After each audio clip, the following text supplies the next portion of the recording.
Regardez les arbres qui nous entourent. Nous avons le nimier qui est là, qui soigne le palu et d'autres maladies. Ailleurs, les gens n'ont plus ça. Ils ont que du béton autour d'eux.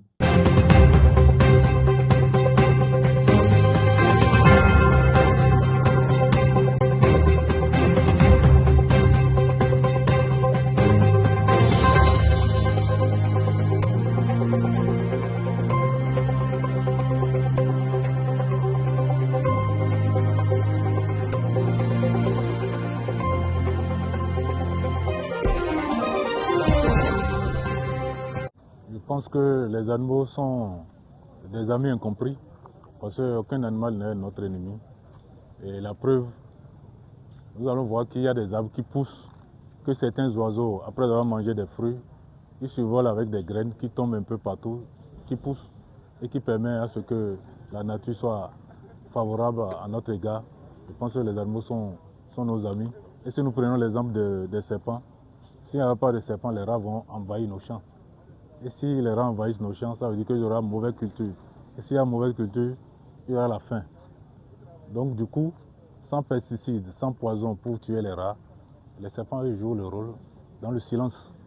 Et nous, pour les remercier, qu'est-ce qu'on fait? On vient avec un bâton. Spirituellement, même dans l'Égypte antique, nous allons voir que même la couronne des pharaons était succédée par un cobra. Donc le serpent, comme je venais de le dire tantôt, c'est un symbole de fertilité et de prudence. C'est-à-dire que tous ceux-là parlent du serpent comme en étant un animal diabolique. Et pourquoi? C'est parce que le serpent est un animal hautement spirituel et c'est un serpent hautement puissant, mais on essaie de nous cacher cette face. Si le serpent est diabolique, pourquoi la pharmacie l'utilise comme symbole? Les pharmaciens, répondez-nous.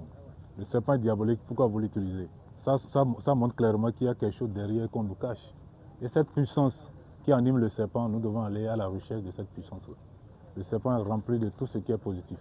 Les gens ont une haine contre ces animaux parce qu'ils ne connaissent pas. Ce n'est pas de leur faute. C'est parce que mentalement, ils sont enchaînés. Et nous sommes là pour délier ces chaînes et les amener vers la connaissance. Parce que quand on connaît quelque chose, on a moins peur de la chose et on est beaucoup plus pacifique avec la chose. Si moi j'ai une relation pacifique avec ces animaux, c'est parce que j'ai pris le temps de les connaître. Actuellement, je suis au Burkina et ce que j'ai remarqué de la jeunesse, c'est que ce n'est pas une jeunesse d'hier. La jeunesse d'aujourd'hui est debout. Ils sont prêts à apprendre et ils ont l'esprit très large et l'esprit très ouvert. Et ça se voit, le nombre de personnes qui a été présent pour cette conférence et qui ont posé des questions vraiment ponctuelles pour avoir des réponses qu'il faut pour pouvoir avoir cette connaissance de ces animaux dont les gens ont peur. Nous avons voulu qu'il y ait cet échange pour poursuivre la bataille de la souveraineté intellectuelle, la souveraineté culturelle.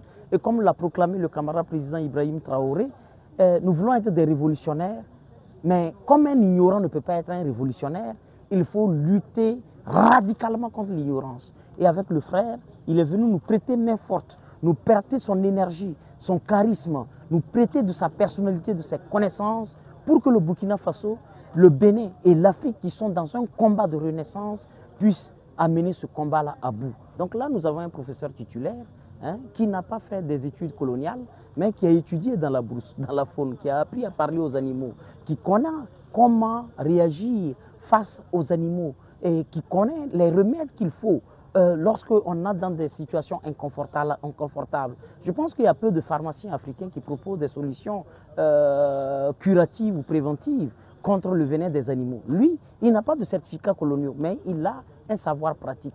Et nous disons qu'il faut le mettre en connexion avec les milieux universitaires, avec la jeunesse africaine, pour qu'elle se décomplexe de ce type de génie.